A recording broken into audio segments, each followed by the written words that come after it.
5 minutes after the hour, the Glen Biegel Show continues. Good afternoon, everybody. This is your drive home, and it's my pleasure to be with you. KOAN, KVNT, Fox News here in Anchorage, and we've got the Blaze actually out in the valley. Some really good news sources for you to listen to, and a great show today. A learning show, a show with, I would say, more importance. I've run for office. I have been in the Central Committee of the Republican Party for 10 years. I've done most everything in the party, and I was one of the rabble. I don't want to say rabble rousers because I told people not to call me that, but I was one of the people who tried to stop us from allowing Randy Riedrich to keep his seat. I stood up in front of 350 fellow Republicans and demanded the floor and demanded a floor vote over and over and over again, and was shouted down. I kind of know what I know what Laura Reinbold is going through. If you have not heard, politics is held together by the strangest of threads. And it's a set of circumstances you probably couldn't ever guess. You would say, if you said, okay, well, the parties exist, but how do they form majorities? And upon what do they make that agreement? You would never guess what I'm going to reveal to you today about how they do it and why.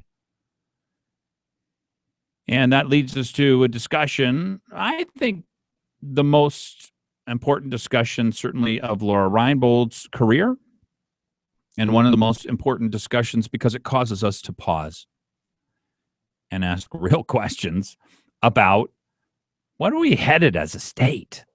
What do I want? What do I demand? What do I require from government as a citizen? Do I want a balanced budget? Do I want to pay $10,000 per family in taxes? Those are your two options. That's it. There's no other options. We're not headed to a balanced budget. So guess what? Guess what option you're going to get? Somebody stood up and said no.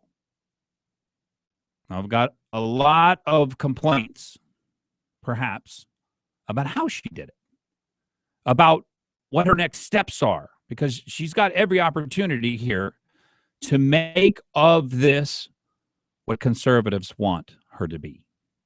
To make of this a movement where conservatives can finally say, the kind of government I want is the kind of government that lives within its means. Is that too complicated for people? Does that not make sense to people? I think it makes sense to the vast majority of people. I think Laura Reinbold is standing on very solid public opinion ground. But on political grounds, not so much. So we are going to have a revealing show here. Laura Reinbold has said the one thing which thou shalt not say. I do not vote for your budget. You shall not say that. There's only two commandments, and it's not love others as yourself and love God with all your heart, mind, and soul. Those are not the two commandments of politics. The two commandments of politics are, thou shalt vote for the budget, however bad it smells. Whatever it smells like, if it smells like Lindbergh cheese that's been frying on that light bulb for the last 3 months, you're still going to vote for it. Whatever's in it, you own it. If you don't like it, that's too bad. That's one of the commandments. The other one is you accept the rule of the chair, or, there's some procedural back-end sort of dealings that you vote for a certain leadership and that the leadership doesn't change. That the leadership has either 1 year or 2 years in order to play out. You don't get to change leadership every 13 minutes. You don't get to reorganize with the Democrats in order to change leadership. Leadership starts at the very beginning, and it stays in place. So we don't lose chairmanships, and we don't change this, we don't change that. I think those are basically the two rules. Chenault is going to be on. Laura Reinbold is going to be on. They won't be on together. But I love this time. I really do. I think this is the most important time for talk radio that has ever existed. I've never seen a time when talk radio is more important, when having people who have been there, who have advised people, who have thought about this, who have worked this all through, are on the radio and can get other people who have done the same to get on the radio and talk about what their ideas mean. Not what the words are. I believe in limited government. I'm going to give you a speech here from Ethan Berkowitz.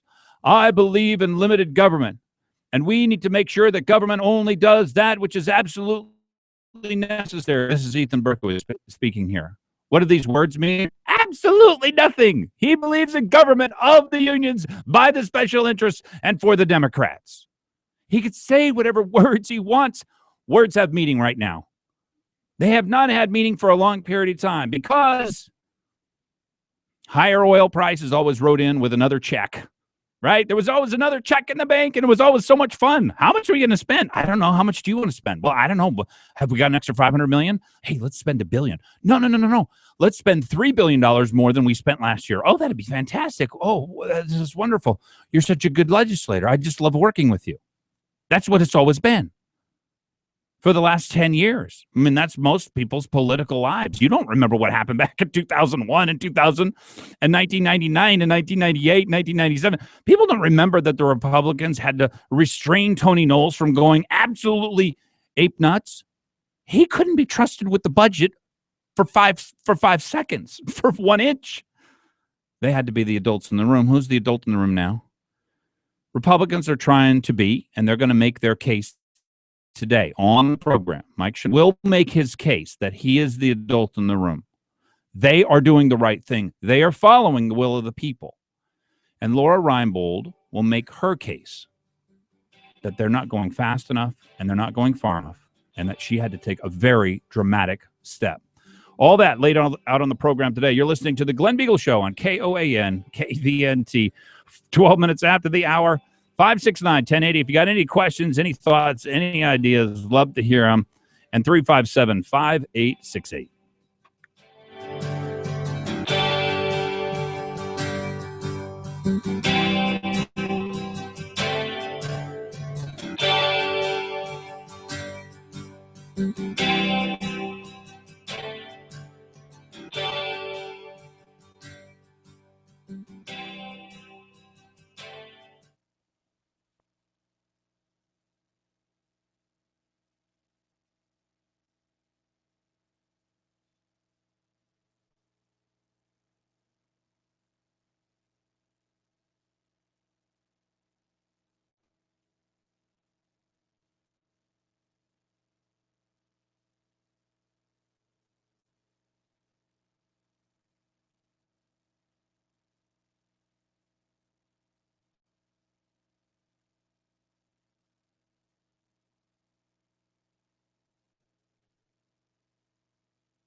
"15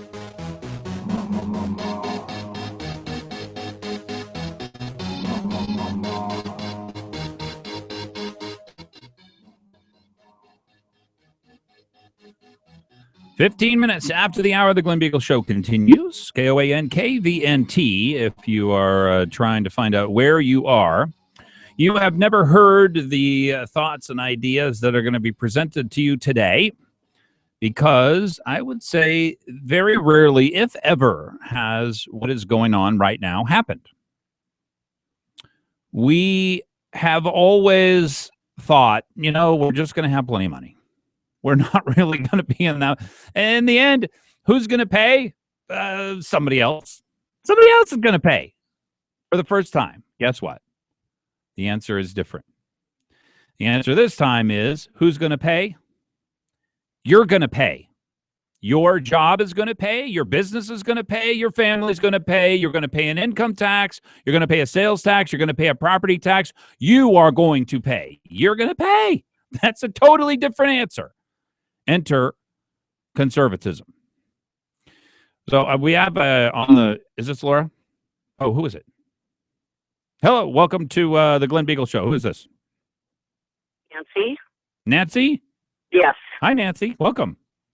The only way we're ever going to get a handle on this budget is to eliminate the permanent fund dividend checks. All those checks are doing is attracting losers. Mm-hmm. And losers cost money. I agree. We will not be able to sustain the number of losers in the state of Alaska as we currently do. 100% agree. We get more and more every year. Can't afford them. Got news for you. Going to have to go somewhere else to get your SNAP, to get your Medicaid, to do all the other things. Alaska can't afford you. If you move to Alaska and get on welfare and get housing vouchers and all this other stuff, and then you get a big pile of money come November to go shopping, you can make a really good living up here on welfare. Yeah, I agree. Nancy, look, these are hard words. People think I don't have any illegitimate children. Whoa. I'm not paying an income tax, so all these bimbos can move up here with a bunch of kids they had no business having and collect thousands of dollars on top of welfare. Nancy, these are hard words, but I promise you, when push comes to shove, we are either going to keep job holders up here and create more jobs. These people on welfare can go out and get a job. Absolutely they can, and they will have to because we can't afford people who are not working. Well, you got to get rid of those dividend checks. Well, we'll see. You know what? They're going to take it. Nancy, I got news for you. They're going to take the dividend check one way or the other. They're just planning on when, and that's what the Republicans are trying to decide right now. How long can they put it off? Because acreage is turning into California. That's right. We got a lot more liberals up here than we ever had. We might elect Ethan Berkowitz from Berkeley as our mayor, for gosh sakes. Yeah. Oh, my goodness. Well, Whoever I grew thought? up in Southern California, what it turned into, and now I'm watching acreage turn into the same thing. Well, Southern California, if you're in Orange County, that could have been conservative land. Well, I grew up in Long Beach. Okay. Well, was that ever conservative, or was it never? No, it was conservative at one time. That's weird. People can't conceive of that. But, even the Democrats way back when were actually a fairly conservative party. They're not the left-wing fanatics that they are today. Yeah, but California's turning into a dump. Yeah, unless you're a millionaire and you can afford to live on the coast. Well, there are a lot of millionaires there, by the way. There are a lot of millionaires. Beautiful weather and fantastic infrastructure. I mean, California's got some infrastructure and beauty and all the things, lots of resources. I don't know. They got a lot going for it, but I tell you, they got a huge tax burden. We're headed there. And they're running out of water. That's right. We should have built the pipeline. Nancy, I really appreciate that. Thanks. All right. 569-1080, 357-5868. I got some bad news today. Losing just 30 minutes of sleep a day could lead to a life-shortening obesity. Yes. Have you heard this, Bonnie? That's losing 30 minutes a day. So I figure I'm about 3.5 hours short every day. And last night I was about 6 hours short, if not 6.5. So I'm pretty sure I'm going to get fat, and then I'm going to get type 2 diabetes. I got that news today. It wasn't something I was looking forward to, by the way. I don't know why. I don't know why I have to get news like this. Have you been paying attention to the Iditarod? This is how serious my Iditarod addiction is. I've given up Angry Birds. I haven't played Angry Birds for a whole week. Oh, dear. This is serious. I think my Angry Birds skills are seriously in decline, which is a serious problem. So I will embarrass myself. It's not Candy Crush. It's Angry Birds. Angry Birds. Well, see, the great thing about Get, whatever it is that I did like a week and a half ago, I can replay Angry Birds over and over and over. Every new phone I've got, all my Angry Birds levels gone. Every time I get a new version of the operating system, all my Angry Birds are going around with my phone. Lock it up. All my Angry Birds gone. I just get to replay the same thing over and over and over again. But I've given that up. That's just how serious. And I'm glued to it. I wake up. I woke up at 2:06 a.m. this morning. Like, wonder what's going on in the Iditarod. Little orange and green dots dancing watching around little in your head. dots. Oh, my gosh. Oh, look. They're headed to the Shaktoolik. One just leapfrogged. Oh, Dallas has got this sewn up. I think so. I hate to say it. That guy. I tell you what, though, who might give number 2 a run for their money, Jesse Royer. I've always been an Allie Zirkle fan, but Jesse Royer she's got more dogs and she's running faster times all the way up and down. And so she's only about an hour behind Allie at this point. Aaron Burmeister, I bet he hates Dallas CV. If you watched yesterday, and we got Cheryl Motiva coming on to tell us about the Iditarod again next hour, but if you watch what Dallas did is he left us knowing that Aaron Burmeister was going to have to break trail. And what's funny is Aaron Burmeister at one point was about 6 miles away from the trail where they drove, they mapped it out. So you're watching this blue line, which is where the Iditarod Trail is, and you're watching Aaron Burmeister way off to the east. Did he go to sleep? No. They can't see anything. It was a blizzard or something like that. They can't see the shore. And they're supposed to take a hard left turn. Now, all these people are conservative. They're not going to take a hard left turn if you paid them $1 million. So they basically keep going straight coast. As soon as they could see the coast, then they started edging back toward, I think, where were they? Koyak, I think, is where they were headed to. So they were 6 miles. Alice was going right behind Aaron Burmeister. So he's 6 miles off track. And then Allie Zirkle, 6 miles, she's off track too. And so is everybody was. Thanks a lot, Aaron. Yeah, I know. So he totally screwed up the entire Iditarod. But what happened was Dallas basically said, I don't want to tire my dogs out on this run. This is from Shaktoolik up to Koyak. And he said, I'm going to let Aaron Burmeister tire his dogs out. So Aaron Burmeister had to break trail. Oh. And Dallas CV closed with, I think, 2 miles to go and just charged right on by because his dogs were all, in good shape because he had to break trail for the entire 50 miles between these two checkpoints. And did you hear now they're having the dog kennel kind of go behind them so they can keep up to 6 dogs in like a little cage behind them at a time, so they can rest their dogs in like a little sled, a dog sled behind them. And can we get a ride on that sled? Because that would be cool. And the dogs are really nice, although I bet they're hungry a lot. Well, I've never even heard of that, but that might be actually a good idea. Yeah. You would have to train that way, by the way. Exactly. Yeah, you would not be able to just make that up as you went. Yeah, and I read something that was saying that Dallas TV had even invented this belt to put around him so he could change his dogs out 6 at a time. Oh my and gosh. So he wouldn't lose any time because it's all about the minutes. Dallas TV is running the most brilliant. I mean, he's resting 3.5 hours. He's the fastest team on the trail. Jessie Rowe is very, very close, by the way. She's from Montana. And I think she got like 6th or 7th last year, but she is going to nail it. I bet she's going to, I think she's got 2nd. And if Dallas messes up in any way, the lead's wide open. So it's very exciting to watch. All right, we got big things that happened here today. I don't know if we're going to get Laura Reinbold to call in, but let me give you my thoughts on this, and we're supposed to have Chenault call in as well. The way that you form a caucus is they have rules.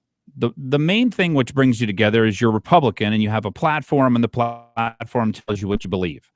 There aren't very many people who actually believe in the whole platform, but a lot of Republicans, say 80% of Republicans, believe in the vast majority of the platform.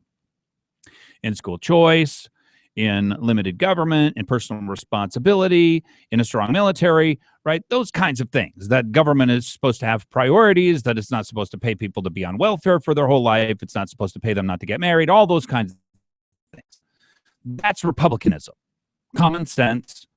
It understands your human nature, unlike the Democrats, which are trying to change your human nature. Oh, well, we can pay people food stamps and all this other stuff and pay them to have kids when they're not married, as long as they don't get married, and that won't affect the outcome, right? We'll still have as good of kids, even though dad's not around. Oh, okay, yeah. In your dreams, wrong.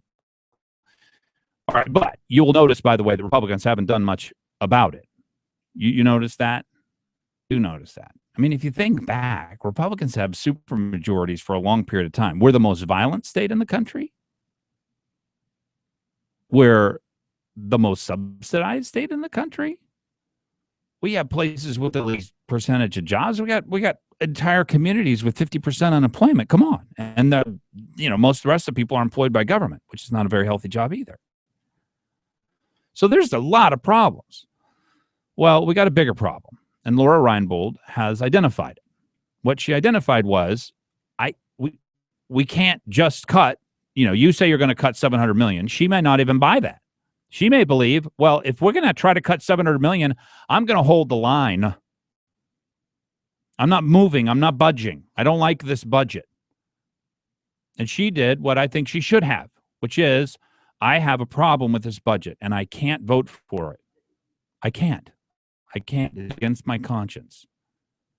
Now, what I don't like about that is she comes secondarily with the point that, well, I don't want you to kick me out of your caucus, even though I agreed to vote for your budget. Well, you can't have it both ways.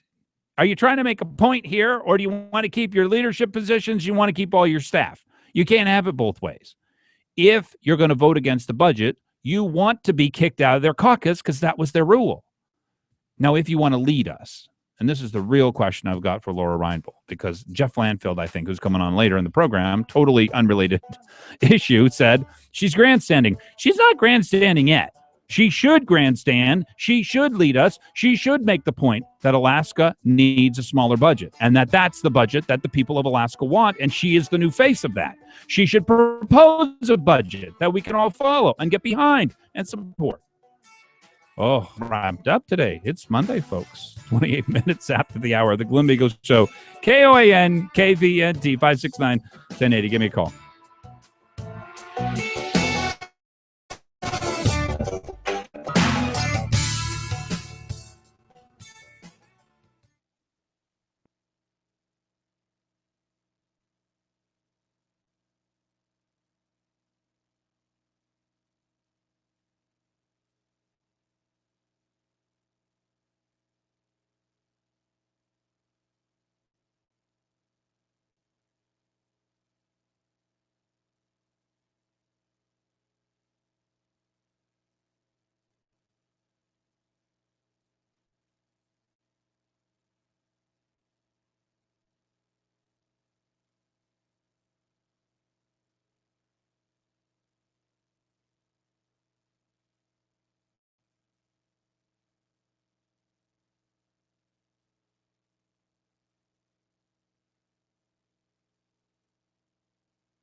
26 minutes before the hour. Glen Biegel Show continues. Love to hear from you. 569-1080, 569-1080. So to summarize my opinion of where we are in the budget and what Laura Reinbold has accepted as a burden of her office and as a burden of her conscience. I think everybody has done what they should have done, maybe with a couple of exceptions. So, and I want some clarification on that because I heard some things on the phone that I want to make sure before I report anything like that on the air. So, on the surface, everybody's done what they should have done. Laura Reinbold believes that this budget will lead to disaster for our economy, for our families' budgets, for businesses to be able to stay in Alaska, and continued disaster. We're already in disaster right now, folks. We have the most violent, the most ridiculously underjobbed state. We have the highest incidence of drug abuse, spouse abuse, child abuse. Okay, we got a lot of problems. You know, we're like a third world country. In fact, some places in Alaska actually live like third world people, Western Alaska. Yeah, the Lakes and Peninsula Borough, you know, where the place where they were going to put the mine, Pebble Mine, 3,000 direct jobs, could have created 15 to 20,000 families worth of jobs. Just one mine in the worst paid place, basically in the country. And the average income over there, I think, is about $8,000 a year. If you can imagine. Now they don't count public assistance in that. Frankly, public assistance ain't going to be what it used to be. You got to realize that. So what happened? Laura Reinbold said, Speaker, I rise to object. I object to this budget. I will not be party to it. It does not meet my conscience. It does not meet with my constituents' approval. And I will not support it. God bless you. Right? Is that what you want from government? Is that what you want from your leaders? Yes, it is. We don't want this budget. We want it to spend less. We want just exactly what our governor told us he was going to do, which is a 5 to 8%, i.e. an 8% cut in the entire scope of what government does. Everything cut 8%. If you want to start it, now that would be a true tragedy. We got a lot of problems in the state of Alaska. I think some things are more important than other things. There's going to be a lot of adjustments. But I agree with the governor. He had a good plan. 8% cut in real dollars. Not an 8% cut from a 5% increase, which is a 3% cut. An 8% cut.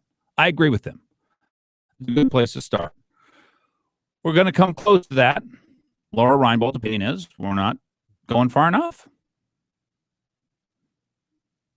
Now, there are problems with what she says, and Mike Chenault, Speaker of the House, very reasoned person, said, you should have done more. You want us to cut more, you should have done more. What's your plan? She better come up with a plan. I got news for you, folks. Every conservative, you got one job. One job. There's no other jobs. There's no other jobs for you to do. And if you fail this job, you won't have any more jobs. You better come up with a plan that shows people where you want to go year by year and what you want to cut year by year. And then we'll have a discussion about whether or not we want to pay $10,000 in taxes and not go there. Okay? That's the discussion we got to have. Mike Chenault did the right thing. Laura Reinbold said, she gave her word, I will vote for this budget. Whatever's in the budget, I'll work in the process. I'll work through the caucus. I'll work through the committee structure, and I will support the budget when it comes out. As it turned out, she couldn't. She, with her own conscience, said, Speaker, I object. Speaker rises up and says, you promised you would vote for this budget. It doesn't meet with your conscience. You're kicked out of the caucus. He did what he said he would do. Everybody has done what they said they would do. Why are people freaking out? Now, she lost all her committee assignments. She lost all the people in her office. Is it painful? Oh, you bet it's painful. Is she grandstanding? Not yet. Should she grandstand? You better believe it. That's the only thing she can do. A movement that says we refuse to spend money, our own money, on this massive government. We want jobs. We want infrastructure. We want basic services. That's it. We can't afford to pay for 150,000 people to have health care through the government. We just can't afford it, and we won't. So stop it. Anyway, let me go to the phones here. 569-1080, 357-5868. I would love to hear from you. What is your take on this? Are you mad at Mike Chenault for doing what he said he would do? Are you mad at Laura Reinbold for dropping out of the caucus? You tell me what you think. Karen, welcome. Hello. Hi. I just want to come online and tell everybody in the world that's listening, I support Laura Reinbold. She her constituents to represent her constituents. That is her job. Her job is not to go to Juneau and follow lockstep with the ARP Corrupt Bastards Club and do what they think that they want her to do. Yay for Laura Reinbold. I'm calling on Nikiski to fire and replace Chenault. All right. Well, they're not going to do that because he's doing what they want him to do. Don't you think? I don't know what they think, but I think that he's acting like Reid did when he was majority leader. Now, wait a minute. Laura Reinbold said, I would vote for your budget. I will work through the committee process, and I will vote for your budget. She said that when she joined the caucus, she made that agreement. She broke the agreement. Mike Chenault kicked her out. What's wrong with that? Well, are you supposed to have a crystal ball and say that, know that they're going to take this budget and make it much larger? They originally they cut a lot of things, and then they kept adding more and more things to got through with it anymore. Well, look, I think she did the right thing. I know she did the right thing. Exactly. Maybe she was thinking that the rest of her caucus would vote the way she would and do what the people wanted her to do. I think this is a gut check. The point is, big she's deal. supposed to represent her constituents. Yes. They are the ones that elected her. That's right. That's right. Absolutely right. Well said, Karen. Thank you so much. I do have to say, I'm sorry, Glenn. I'm sitting here trying to be quiet. No. But, all these people ran on cutting the budget. Specific. I think not as specific because people who run for office don't give. They'll all say, we'll cut spending. They always, Yes, always say that. And to me, Laura is the only one who actually came through for us. Well, here's what she didn't do, though. And this is where I fault her. I agree. She did what she should because to her conscience did not allow for her to vote for this budget. And what she told the speaker was, Speaker, this doesn't meet with my conscience. I object to this budget. I refuse to be in your caucus. To which the speaker said, fine, I kick you out. I take away all your people who work for you. You lose your office. That's the deal. You're in the majority. Those are the rules. But they didn't have to do that. Oh, well, no, they did because they got to whip everybody else into shape. Yeah, but there has been history where they actually have not followed through on any punishment. Okay, well, they don't have to do it. So sure. they don't have to do it. Right. Okay, so he was within his rights as to what he did. She didn't follow her agreement, but she had an objection according to her conscience, and she's following the will of her constituents. Totally agree. Now, what's the problem with the current system? Important. See, these are the times when we get to ask these kinds of questions. Because normally somebody else is going to pay. What do we care how big the budget is? What difference does it make? What difference does it make whether everybody votes for the budget or where everybody doesn't vote for the budget? What difference does it make whether Democrats are in the caucus and whether or not we spend $8 billion or $6 billion or $10 billion or $12 billion? Somebody else is going to pay. You're going to pay. You're going to pay. You're going to pay with your job. Your business is going to pay with your job, and you're going to have a state income tax. You're going to pay. So now I got your interest, right? This is the talk show host dream. And the question is, do you want, this is what the process serves right now, the lowest common denominator amongst the Republicans. Now, obviously, the Democrats are no help whatsoever. If they ever utter a word that they want the budget cut, they're not telling you the truth. They will never cut the budget. They're always going to go for an income tax, higher taxes on business, whatever it is. They don't care. So I don't count them even as serious. They are not serious people. They are not serious leaders. They don't mean what they say ever. Now, Republicans, what's wrong with this caucus rule? What it says is, who are the weakest of the Republicans? What do they want? We all agree to sign on to the budget that they want. That is what this caucus, that's wrong with the caucus rule. That is what Laura Reinbold is objecting to. She doesn't believe a couple of things, and she's right on this. This budget does not represent the people of the state of Alaska. We don't want to pay an income tax. We don't like government. We don't love government. We don't live for government. Government doesn't pay our bills. It doesn't do anything for us. Well, it does very little for us. We don't need government as much as the people who are in Juneau think we want government. We want government to be smaller, and we agree with Laura Reinbold. So she did the right thing. Upon my conscience, Speaker, I object to this budget. Fine. He kicks her out. You didn't hold to your agreement to vote for whatever budget we came up with, but here's her real problem. She didn't come up with any kind of budget reduction requests. Speaker Chenault, when he's on later in the program, is going to give you the real difficult thing here. First of all, she's not on the Finance Committee. They would have never put her on the Finance Committee. She would be a troublemaker on the Finance Committee, and she would call everybody's bluff in this committee. Now, the way that, I don't know, respectful or whatever you call it, decorum works. When you're down in Juneau, if you're not on the Finance Committee, you don't really raise your voice. If you want something in or out of the budget, you go to this person on the Finance Committee and you ask them. You actually beg them because they matter and you don't. So I don't know that Laura Reinbold actually had a voice here to play, but she didn't put anything forward. Now, Speaker Chenault's exactly right in that call. He's exactly right in that challenge. It is now Laura Reinbold and every conservative in the state of Alaska, including me and including you and including your kids and including everybody, your business owners, all these people who don't want to pay an income tax. You'd better come up with the budget. You'd better tell us over the next 3 or 4 years how we're going to implement a 25% cut in the total size, purpose, scope of government. What are we going to get rid of? What are we going to stop doing? That is my question to you. Now, I don't think that's a very easy question to answer. Laura Reinbold didn't answer it yet. And she has to. She has to. With our help, with a whole bunch of conservatives around her, with people rallying around the cry that we want a balanced budget and Laura Reinbold, but she has to come up with a plan.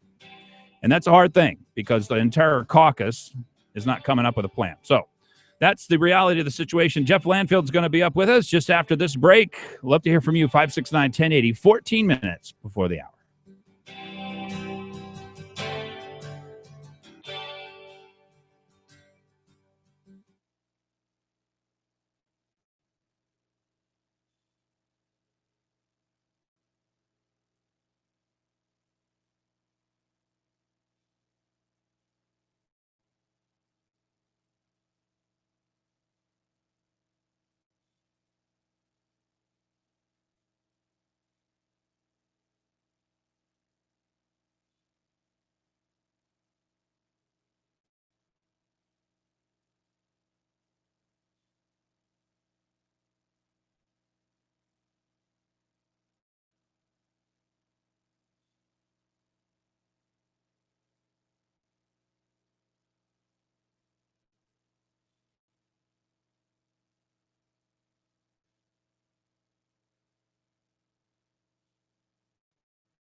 Gangnam Style. Gangnam Style. 11 minutes before the hour. Oh, we're riled up today. Things are really going on. Let me tell you about the hour sponsor for this hour of the program, Alaska's premier independent Subaru service center. It is A&A The Shop. 2 locations to serve you and your Subaru needs. Yeah, this is the best shop in Anchorage. Unfortunately, they only deal with Subaru. So if you have a Subaru, this is just the place to go. 4617 Old Seward Highway and out at Ashley Park Lane. Make sure to go online, A&A The Shop. Find out more about them. Best warranty in the business and equipment mechanics. A&A The Shop, the hour sponsor for this hour of the program. Let me go to Jeff and ask what he's got on his mind. Jeff, welcome to the Glen Biegel Show. Thanks for calling. Hi, you hear me? Yeah. How's it going? This is not Jeff Lanfield. I'd just like to be very clear about that. Okay. I appreciate that. I think there needs to be a public debate on the advantages and disadvantages of the caucus rule. I mean, I really think a lot of people don't understand why there would even be such a thing. Yeah. And, I think there should be some discussion. Well, we're in it right now, Jeff. Guess what? Laura Reinbold has started the discussion. Oh, right, definitely. It was never going to happen unless somebody did this. She did it finally. We want to have a discussion about whether or not it's good to serve the weakest members of the Republican caucus. Well, that's one way of looking at it. I mean, naturally, every member of the House does need to be served in some way. There's a real question, though, as to whether the best way for House members, all of them making motion on the floor toward the budget, debating each motion, or, discussing the budget among people who are experts on budgetary matters and such things. Yeah. And, debating and voting on it. Well, it gets hard, though, Jeff. If you were a legislator and they put forth a budget which you objected to as a matter of conscience, would you hold yourself to vote for it because you wanted to be a member of the caucus, or would you drop out? That's a difficult question. I agree. I mean, am I in a situation where do you think that it is immoral or wrong or foolish or stupid or dangerous to vote for this budget? Are you going to let the caucus push you to it? I'd have to ask the question, is it more foolish, more wrong to vote against the budget? I mean, it may be a situation where it's a lesser You're just the kind of person the Republican Party wants. No, I'm just kidding. Hey, Jeff, I really appreciate it. No, it's good questions. Let me go to Representative Laura Reinbold. Well, you have done what so many people have threatened or thought about, or we wondered, and they never did. Representative Reinbold, tell me about your decision to object to this budget. I objected to the budget is because I wanted my vote to represent my constituents. And I had to make that tough decision. And I decided I had done my best to participate in the process. And when I saw things being added in one of my subcommittees that we made some pretty significant cuts to, and I saw last Tuesday these things being added back into the budget and then shell games being played, we'll take it from this reserve, or we'll take it from over here.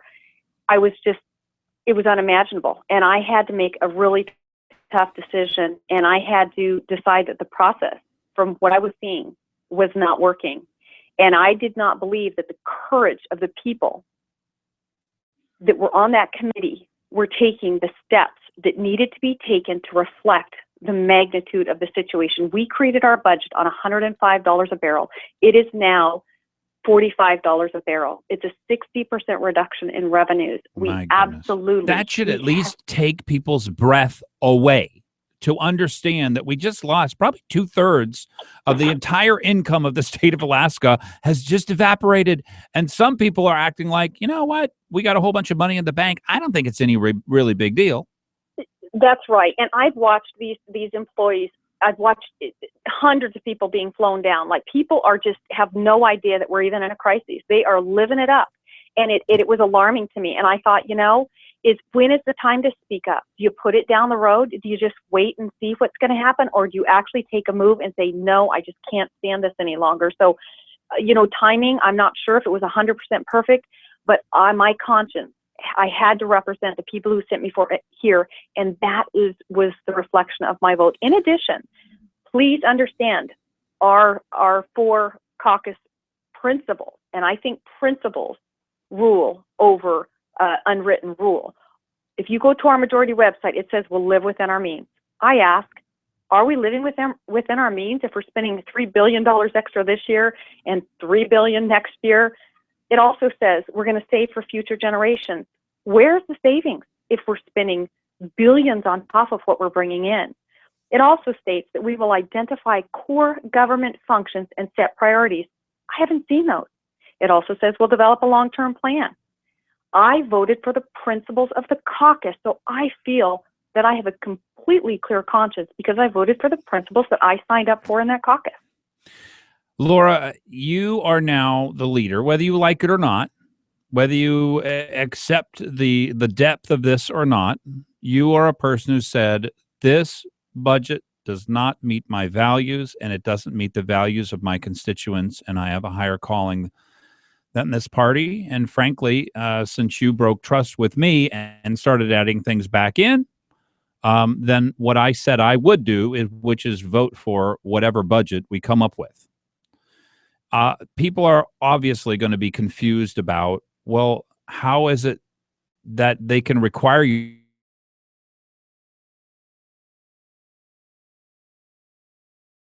that way? And so tell us a little bit about that. Well, that's absolutely. I think it's a questionable rule. I really do. And I understand that they want to get things done, but we want to get things done right. And if we're going to spend a lot of time together developing principles, I think part of the game as well is staying within our principles. And I believe that my vote was for the principles of the caucus. When they were adding stuff at second, and actually way back when we first caucused in November, I asked, please, let's set a goal. Can you guys tell me a number? Do we have any direction? Week after week after week, I talked to finance members, and they did not have a target. They did not know the direction. In the House, the Senate kind of came up with $700 million is what they were looking for, somewhere between $500 and $700 million. That's right, but we weren't even. I mean, those people weren't even given a direction. That's why the subcommittee process one, the schedules were not coordinated on 2 of mine. Also, I had asked to be on really big subcommittees, which usually we get what we want. I asked to be on education, the university, and fish and game. I was denied all 3 of those. I was put under Representative Munoz on DEC and judiciary, and she has a much, much different philosophical than I do. Laura, we only have a little bit. This is Representative Laura Reinbold. She voted against the budget. She's been kicked out of the caucus. Representative Speaker Chenault will be on with us to explain his view of this. This is my question to you, and this is really what we are called to do as conservatives, to form a Liberty Caucus, to form a minority within the majority that has enough people in it to demand to be heard and be placed on committees. And then they will caucus, but they do not accept the idea that they will give the government a blank check. Are you ready to form that caucus? I've already formed it. It's called the Freedom Caucus. We formed it back in November when I wasn't given goals of where we were going. We decided to create our own. And can we get 6 people on that caucus? Or 8? We're getting closer. Okay, all right. Laura Reinbold, thank you so much. I think you've done the right thing. I think you represent the constituents. Thanks so much. Thank you. The Glen Biegel Show continues.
5 minutes after the hour, it is the Glow here on KOAN and KVNT. Bonnie's on the other side of the glass waiting for your phone calls. Would love to hear from you, and as is expected, and I just always look forward to this, it is Cheryl Mativa. She's going to tell us what's going on in the Iditarod. We just had another turn of events, and I'm looking forward to hearing about it.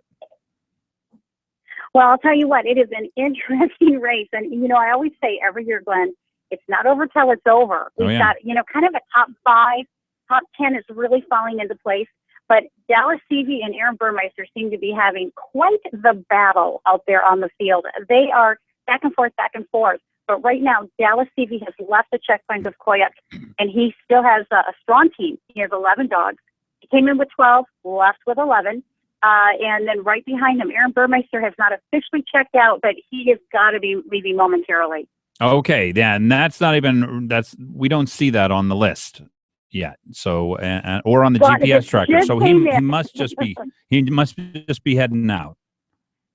Yeah, and I'm sorry, Glenn, I should have made that a little more clear. He left about 8 minutes ago. Okay. But going into the checkpoint of Koyuk, Dallas got in at 12:34 this afternoon. Aaron Burmeister got in at 12:37. So that's how close they are. They are undoubtedly eyeing each other up, watching their rest time. And, you know, the run rest is a real important strategy to the CV kennel. Yeah. Now, what Dallas did, I thought was pretty awful. And this is from just a competitive sense, so I don't mean to say Dallas is awful, but his strategy, which was to let Aaron run the entire trail between Shaktoolik and Koyuk, which is about a 50-mile run, blazed the trail, and went about a mile an hour slower. So he let him get an hour and 20 minutes ahead. Then he heads out of Koyuk, or Shaktoolik, follows in his trail the entire way, passes him up with, a mile and a half to go. Yeah. Oh, man. Yeah, now that's got to tire out Aaron Burmeister's dogs. It does. It does. And I'll tell you, it's a common strategy. Okay. Dallas isn't the only one that does it.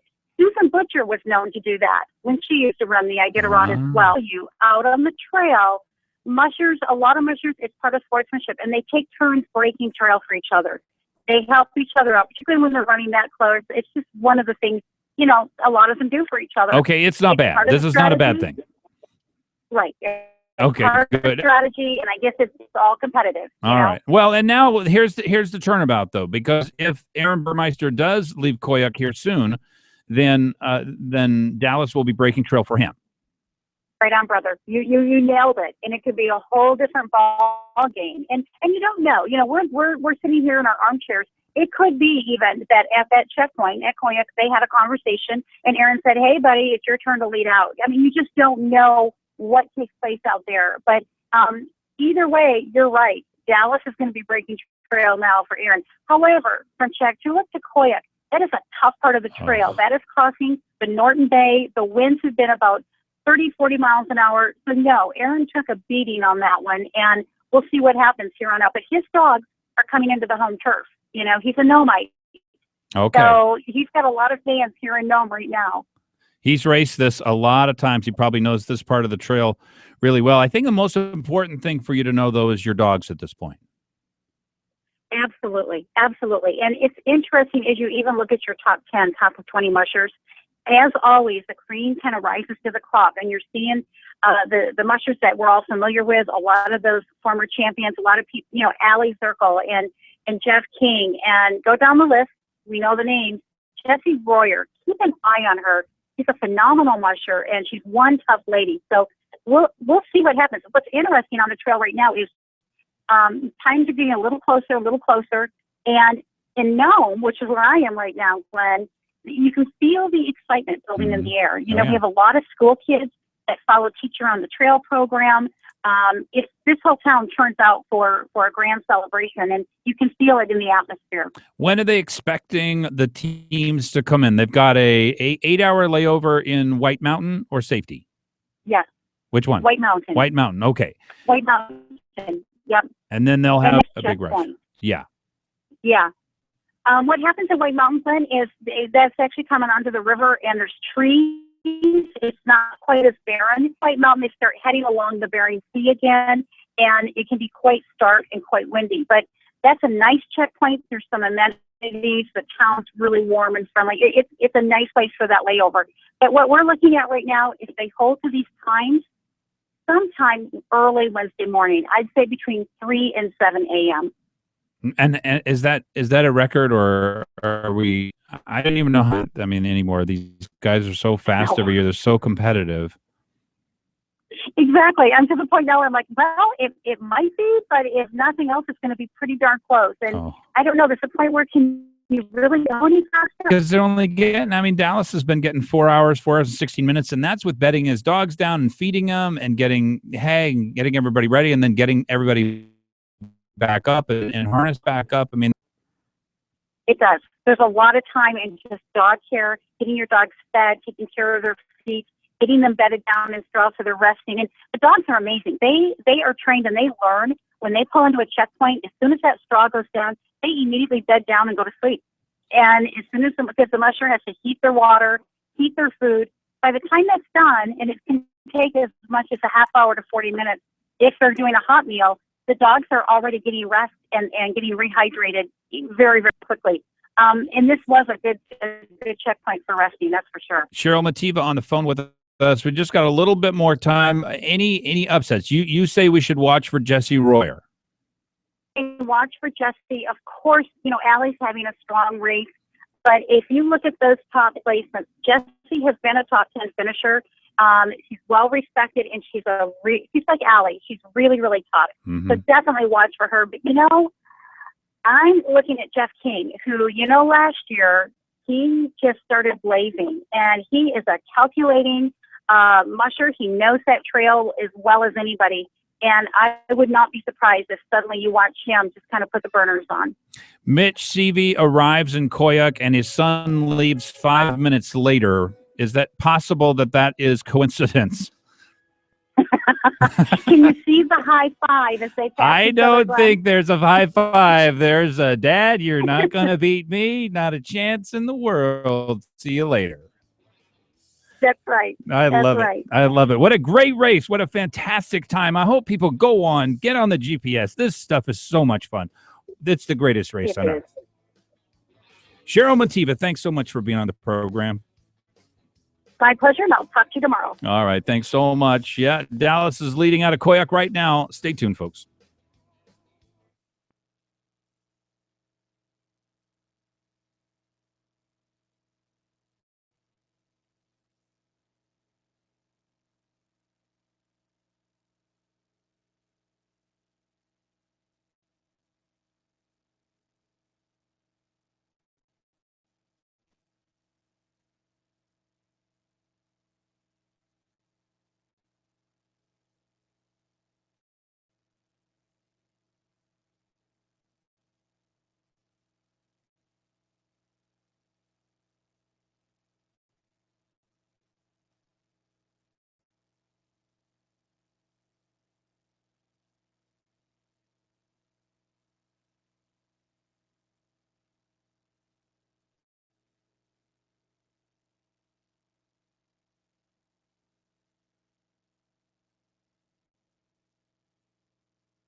15 minutes after the hour sponsor for this hour, the Glen Biegel Show here on KOAN and KVNT. How about this?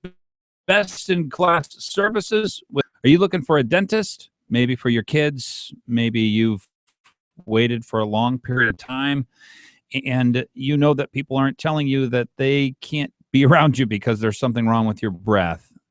It's time to get that fixed. It's time for you to straighten up your life. You just can't imagine how much your teeth and your breath affect your health and affect your relationships. You'll just blossom. I mean, it'll just be amazing because people will start standing closer to you. They'll start interacting with you. Your spouse will be able to be closer to you. So it's time. It's not time to wait anymore. Even if you've waited 15, 20 or more years, give Dr. Kiley a call, 562-9209, and he will be the one person I think you need in your life, a conservative dentist. 562-9209, Dr. Dan Kiley, the hour sponsor for this hour of the program. We had a conversation with Representative Bold in the last hour, and I think she is coming to terms with the fact that she didn't fit in with this group of Republicans, that they asked her to do something that I don't, and a lot of people will find this odd. The way that you run a caucus is everybody has to sign on to the budget, whatever's in the budget. Now, when we've got enough money, and it doesn't matter what's in the budget, and it doesn't matter how big it is, and who cares? What difference does it make? To fight over $400 million. Oh, we're going to be $300 or $400 million short. We're $3.5 billion short. Do you get it? We're $3.5 billion short. Come on. Karen called last hour and said, we got to do away with the PFD. We're bringing up too many people who are just coming up for that. I'm not sure that that's true. If you're coming all the way to the state of Alaska to get an extra $1,200 or whatever it is, I guess, you have different view of life than I. They get $1,600 a month already. So this is just like an extra month of money. But I guess that you get it for every. I don't know. I don't know whether or not people are coming up here for that. They are going to take the permanent fund, by the way, the permanent fund dividend check. They're not going to take anything out of the corpus of the permanent fund because they have to have a vote of the people for that, I think.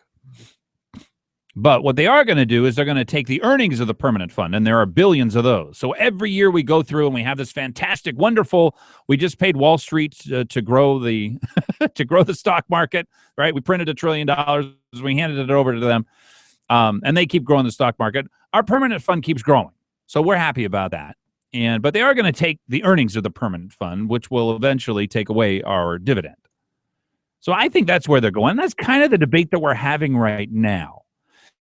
If we don't win this debate, in my view, what will happen is not going to want to cut the budget, because if they don't cut the budget year by year, they're basically going to have to throw people out on the street. They're basically going to have to close schools. So there's a lot of on the table here. Laura Reinbold, representative from Eagle River. She represents one of the most conservative areas of the state of Alaska. She got elected by massive, unbelievable, historic landslides, whatever. She represents her constituents, and they agree with her. We don't back in. This is her argument, right? Chenault's argument, which got undercut significantly by Laura Reinbold, representative. I got sent a text, said she didn't put any cuts forward in any of her committees. That doesn't sound exactly like her. She said she was happy with the cuts that were there, but then people started adding money back in, and that broke the deal. And that made it so that she couldn't vote for this budget, and she wouldn't vote for this budget, and it was against her conscience. So she has started a Freedom Caucus. My question, and really the challenge for Reinbold, can you get anybody else in the Freedom Caucus? Because it can't be just a caucus of one. And it needs to be about a caucus of 6 or 8. If we had 8 representatives who said, I will not vote for a budget that cuts less than $700 million next year in holding with the promise of the governor and in holding with our responsibilities. I will not vote for that budget, and you can't make me. I agree to vote for the budget if it's $700 million cut or more. But I will not vote for the budget if it's less. Now, if she can form a caucus which comes up with that kind of an agreement, that's exactly what she should do. Can the people force their representatives? The people shouldn't be forcing Chenault out of office. I got news for you. I'm just people. Chenault's not going to get shoved out of office. Now, if we did have this statewide petition that said, we want you to sign on to a known reduction in budgeting, that is agreement to sign on to a budget. We might be building the building blocks, and he didn't follow that, and he started siding with the Democrats to grow the budget or not cut the budget, so we had an income tax. He might go. I could see that. Love to hear from you. 569-1080, 357-5868. Alex Gamark, one of the sages of Alaska politics and operation, is on the phone with me. Alex, welcome. Greetings. Interesting Items.org is where you can find his publication, and he does come up with 6 to 8 stories every week that he writes on and goes out and sources and gets us information and then provides us a very readable and very interesting set of facts for us by which to guide our lives. How about that? Well, thank you very kindly. I saw something in the paper, and it was that Alaska should learn from Kodiak's energy independence. On Kodiak Island, the federal government subsidized the building of a whole bunch of wind farms. Now, how many people are on Kodiak Island? Oh, I think 15,000, 20,000, if that. Thereabouts. The consumers that Kodiak Electric serves are about 5,800 meters as of 2010 and just under 4,000 members. Not many. Not like the 90-some thousand people that we have here. Actually, here in Anchorage, we're pushing 300,000. 300,000 people there, and probably over 100,000 meters. All right. I wanted to try and get some sense of what it is that Kodiak has accomplished. They found a really good area for a wind farm where essentially there's wind, I don't know, a third of the time, something like that. They've got a good location, but that's not what I took out of the editorial. Okay. What I took out of the editorial is they're 80% hydro. And if I was a cynical old cuss, which I have been accused of from time to time, and accurate and right on. Say this article is an absolutely wonderful sales for the Susitna Dam. Really? So they're not talking wind power here at all. They're asking us to go hydro like Bradley Lake, or I think there's a new hydro project around Juneau here recently too. Well, she talks about renewable energy being wonderful, and hydro at Kodiak does 79% of the power. Wind is another 28%, and they've got some backup to fill in the squares. But the vast majority of what they do is hydro. When you can trust hydro. Yeah, depending on the position of the sun, moon, the stars, and what breaks and what doesn't. Yeah, hydro generally works. Okay. Well, I agree with you. Do you think that we would be able to get it through the environmental community? Oh, Karen wants me to say something. Can I just interrupt what we were saying? Karen didn't say that she wanted the PFD to go away. That was Nancy. My bad. And so Karen, you're off the hook. She doesn't want the PFD to go away. Nancy wants the PFD to go away because it draws too many of the wrong kind of people up to Alaska. Did you? I don't want to diverge here, but I'm dying to know what you think of Laura Reinbold's deciding to step off the cliff. I kind of agree with another guy in town that if you are part of that caucus, one single bullet to kill the werewolf with, and you should know when to use it. And in other words, we're trying to kill the deficit, and and so you have to kind of stay with them, or what do you mean? Well, you only have one opportunity to make this great stand. You know, it's when do you want to fall on your sword? Mm-hmm. And In other words, when do you want to break from the caucus and say, correct. okay, well, guess what, folks, this is it. See how many other folks you can drag with you. Mm-hmm. As later is better than earlier. I'm not down there. I'm not going to second guess her. Mm. But in a tactical or a strategic sense, you only got one silver bullet. Mm. You ought to use it at the right time. Well, her job now, in my mind, is to figure out how to get the Liberty Caucus to grow to 6 to 8. And these are people who sign on in the House to say, we will agree to be a member of the Majority Caucus as long as they do not pass a budget that cuts less than $700 million. If she's not playing with the majority anymore for whatever reason, she's much like the Democrats. Only her job, Democrats are to obstruct, delay, deny, and muddy the waters. Her job, in my mind, should be to educate. Here's what's going on. Here's what's available. Here's knowledge is coming. Here's what we ought to be thinking of doing. And in that way, you put the pressure on the majority caucus. Yeah. And I think the majority caucus knows that there is real danger for them here, because when somebody drops out, they no longer have a reason to essentially be quiet and let all of the things which are under the rug stay under the rug. She's going to say, excuse me, let me pull this rug back. Oh, look, a pile of dirt. Why Correct. is that there? Correct. Right. And so that's what you're saying. Her job is to figure all that out. All right, let's get back to Kodiak Energy Independence. So Kodiak's energy come on here fairly recently, but they did it mostly with hydro, not with wind. Yeah, Kodiak is not unlike the grid in south central Alaska. Mm-hmm. I mean, we're an island system too. Our island is bigger. With the seven sisters or the 7 different utilities. Yes. I mean, but we're all interconnected. Right. And we're not connected to the outside world. I mean, we do the same thing mostly with natural gas, a little bit of wind, and the hydro. All right. So, but hydro is a place where we could grow. That is our opportunity, and that's what you got from the article. That is one that Governor Walker doesn't seem to understand, yes. All right. Alex Gimark, I appreciate you calling. Thanks so much. Interestingitems.org. Make sure to go check that out. Thanks. Thank you. The Glen Biegel Show. It's after the hour.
Payless Car Sales can take care of you if you are looking for an automobile that you can afford, that is in great shape. Every one of their cars under NADA. They get a lot of them from down south, so they don't have the hard miles that you'll find on Alaskan vehicles, but they also have their own shop. You know, there are not very many used car places that actually have their own shop to make sure everything is in tip-top shape. Payless Car Sales, they take care of the military. They also take care of you. They can file your taxes for you and apply your tax return to a new car purchase as well. 677 Auto. You can find them at 919 East Fifth Avenue, online at paylesssales.com. Just a fantastic place. I totally believe in them. Longtime listeners to the show, and they have a great business model, much different than other used car places. Let me go to the phones here and talk to Speaker Chenault. Speaker Chenault, welcome to the Glen Biegel Show. Thanks for calling. Hey, good evening, Glenn.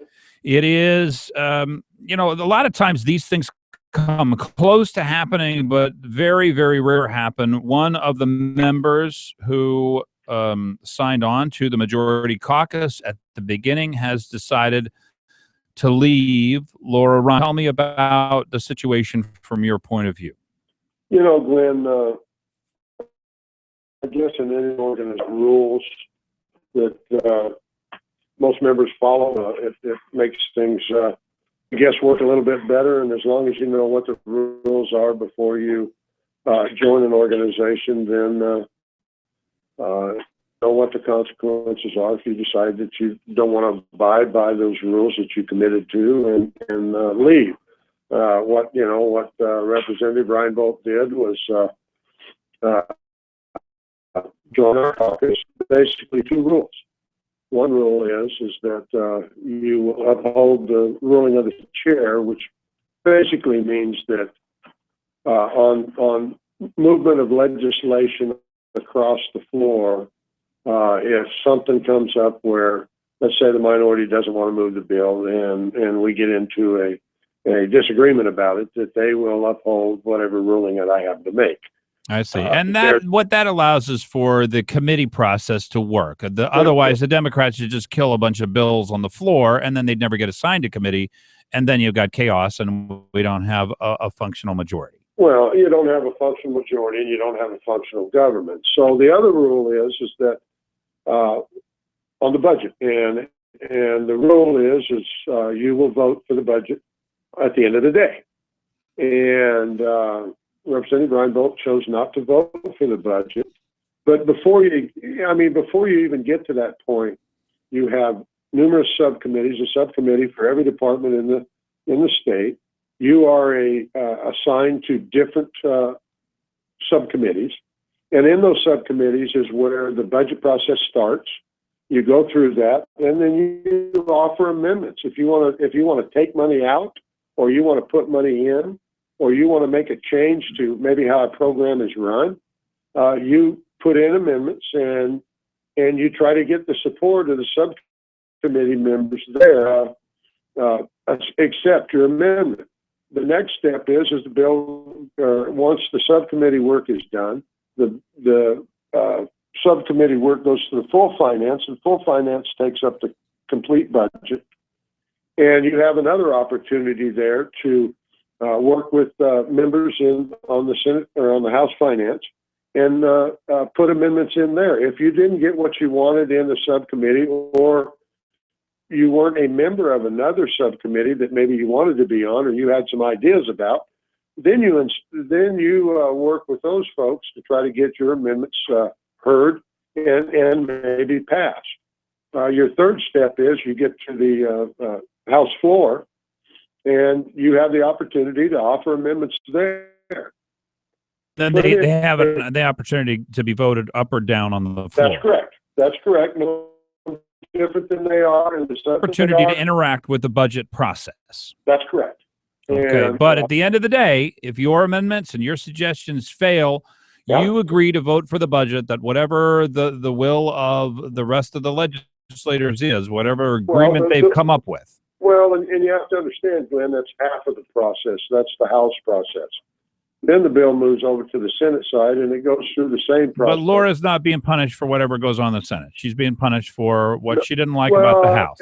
And I don't know if you really call it punish. I agree with you that I want people to be clear. She agreed to these rules. Yeah. To most of the people out here, the rules don't seem reasonable because she has no idea what she's agreeing to. Well, and your problem, what it does is it allows you to pass a budget. Constitutionally required to do. Now, could you go into special session for the budget? I mean, I imagine we could stay down here all year on the budget. Yeah. If you want to see how the budget process doesn't work, just look at the federal government. They haven't passed the budget, and I can't tell you how many years. Well, ever since the Democrats took over, and now they have to put Republicans down there. All right. So I mean, that's the process. Let me give you Laura Reinbold's, Representative Reinbold's reaction to what you've said. She did not mind the process until very recently. She thought that the on were making reasonable cuts. She thought that the targets that were sort of hazy and never really firmed up direction, and then it turned around. Here is what she told me just in the last hour. She says the platform says that you will live within your means, that you will protect future generations, that you will identify core government services, and that you will come up with a long plan. When cuts were added back in, that is when Laura Reinbold lost faith in the process. Well, and Glenn, there was, I think it was about $10 million that was added back in on the House Finance Committee. I believe the number is around 229 million. Excuse me, I picked up a cold, but I think the actual cuts to the budget, the operating budget, were about 229 million. Now, the amendments that the Finance Committee accepted back into the budget during the Finance Committee meetings were offered by members, and they were accepted. I guess one big difference when we want to talk about how we voted would be that Representative Reinbold with about the $10 million that was added back into finance, but on the House floor, she was, I believe, the only majority member that voted for a minority amendment that would have added $4 million back into the budget. Going against because not to support the Democrats as they go through their attempt to load on to the budget. Well, what they were doing in all of their amendments, if you looked at most of them, they would add more money to the budget. Well, Representative Reinbold voted that way. She voted to add $4 million more because it happened to be, I believe, a program that she liked. Now, I don't want to beat up on Laura because I like Laura. It's been a tough day for me being down here and getting the phone calls, and I'm a big boy. I can take whatever heat people want to try to throw on me. But, things that we have to understand about this process, too, on her 3 subcommittees that she was on, there were a total of 14 meetings, and she attended 4 of those meetings. She did not offer one amendment to the subcommittee about how she would like to see us cut the budget. I think we all know, and that there's things in that budget that I'm not real crazy about, but I know that this is the halfway point of the process, and I'll continue working with my senator on the other side and other senators on the other side to try to make more adjustments to this budget, because we know that it's not sustainable. Well, let me talk to you about that. So the Senate's goal, and they actually have published a goal, or at least the conservatives on it, and it seems like a more conservative body than the House at this point. They published a goal of $700 million of cuts. Are you saying that the House only came up with $229 million in cuts, and their goal is 700? No.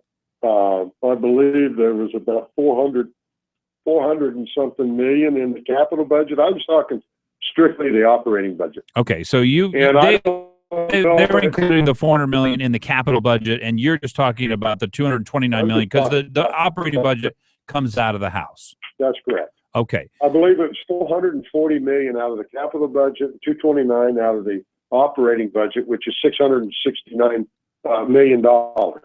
Speaker Chenault, I just got a little bit more time. I got to ask you a hard question. Sure, go ahead. $229 million out of the operating budget to reduce the power, function, responsibilities of government only by $229 million for the largest part of the budget is going to mean that we are going to pay an enormous, unsustainable, business-crushing, family-crushing income tax. What do you say to me? Well, and that is not something that I adhere to right now, Glenn, because I don't know what this is going to look like at the end of the day. What I do know is that, from the numbers I continue to see, we could lay off every state employee. One number that was thrown out, and I think I talked to you about it last time I was on your radio, that it was 1.4 billion, but I think you, like me, agree it's probably more like 2.5 or almost 3 billion by the time you figure in all of the retirement and things like that. Yes. I think that one thing the legislature has to be careful of is making cuts that hurt the state of Alaska and hurt the economy of Alaska. The plan is to, one, try to take a big bite out of the operating budget, which is certainly something that we're, and look at then over the interim, and the finance committee meet and start really digging down through it. Because in the 90-day session, you're going to make, if you try to go for $2 billion, you're going to make some cuts that just devastate communities across the state. And I don't think that that's something that the legislature would like to do. No, I'm sure that they wouldn't. But at some point, you've got to let people know we can't afford the size of government. People simply will not be able to afford this. And Glenn, I can tell you, everyone that's come into my office that have asked for anything, I do mean anything. The answer is no. That, hey, guys, it's an easy. You just tell everybody no. All right. Well, look, that's a good place to start, but we have a long way to go. I mean, this 229 million, this is the easy stuff, or it's supposed to be, and we got billions to go. Yeah, and when we talk about easy, you've got to remember that there's constituent for every program. There's 60 members down here in this legislature that represent the Speaker Chenault. I got to leave it there. Thank you so much for being on. Exactly. All right.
Era Roofing is there to serve you. Fast, efficient, the best in breed, the best business in Alaska. I mean, how many businesses can you say that about? Especially the roofing companies, to get everyone satisfied above and beyond.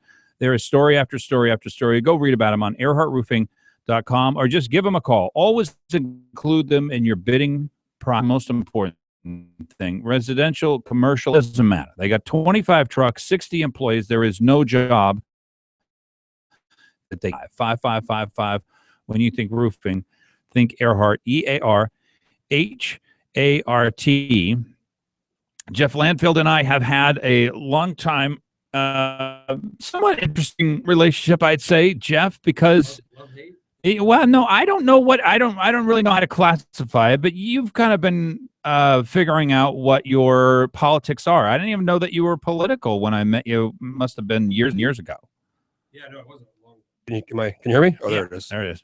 It was a long time ago, and at the time I wasn't, I guess, overly political, but I did run for office a couple of years ago, and I intend to do it again. And you do? Oh yeah, next. You must be crazy. I must be. Yeah, there's something. One time somebody asked me, they said, "What's your inherent flaw for wanting to run for office?" And I started laughing, and he said, "You got the answer right." He said, "If you laugh, then you're probably okay."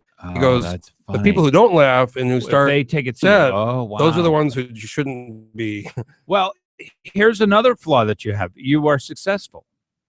Get into maybe not most, but a lot of people. They were either all they've known is government. Democrats are that way, or they've known union service. Mm-hmm. A lot of people get it from the Republican side. Worked as an aide, then they became a legislator, and they've never really worked in the private sector. Well, I mean, the truth is, especially in our system, legislators get paid. They get paid okay, but when you look at the pay, and then you have to go to Juneau for 3 months, and really it's almost 4 months when you have to go back and forth, and you have committee meetings and things, responsibilities. It's somewhat of a full-time commitment, and really should be. Yeah, and if you do it right. The pay doesn't really, if you're making, good money, if you're in, a management position or a C-level position for a company, or you have a family and you have obligations, it's really hard to going to Juneau for that time. So it's a difficult system. I think it needs some reforms. Everybody wants a legislator on their payroll. I mean, the power of the legislator, the importance of a legislator. Plus, I think most business people accept, well, look, if you went out and did all the work to become a legislator, frankly, you're probably a great employee. Yeah, I mean, there's an aspect of why do people want to run for office? Mm-hmm. Everybody has, but the truth is you need money and you need support. Yeah. And sometimes some of that money or some of that support comes from people that want something. And unfortunately, there's a lot of legislators. You can look at the past in the last 10 years, how the budget has grown dramatically, almost 4 times. That's right. That haven't said no when they should have said no. Here's the one thing though that I want to mention. Much of that is because the federal states that we have all kinds of different programs, and they're administered by the state. Money flows from the federal government, and they have matching funds that comes from the state of Alaska. Medicaid has grown from like $300 million back 15 years ago, and now it's $800 million or $900 million. There's